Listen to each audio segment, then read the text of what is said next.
Think in-car video is easier to redact than a body-worn camera? Think again. Because it sits static, it's incredibly easy to overlook just how much massive, liability-inducing data a dashcam actually pulls in.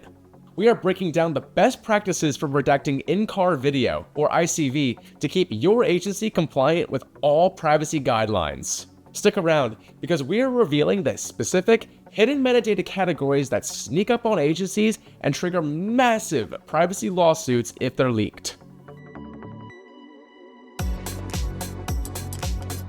Body-worn cameras follow an officer's direct interaction, but ICV is a wide-angle net.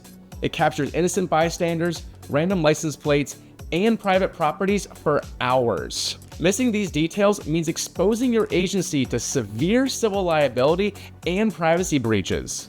Drop a comment below. Has your agency ever been caught off guard by the existence of PII in the background of a massive public records request? It's not just about what people see, it's also about what they hear.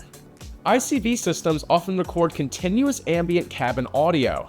So if an officer is running a background check over the radio, then that audio contains highly sensitive PII that has to be scrubbed. And don't forget the system metadata. Embedded GPS coordinates, speeds, and timestamps must be stripped if they compromise active tactics or privacy. If this is helpful, hit that like button and subscribe.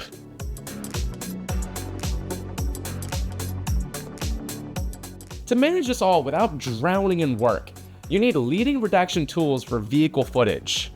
Manual frame-by-frame blurring takes hours. And CaseGuard can automatically find and redact 12 categories of PII, including faces and license plates, in dashcam footage and in-car videos. CaseGuard can automatically transcribe and redact PII in the accompanying audio to avoid listening to it over and over again for hours on end. If your records division isn't inundated already from the flow of public requests, then they soon will be. Protect your agency and save time. Head to caseguard.com to book a demo today. I'll see you in the next video.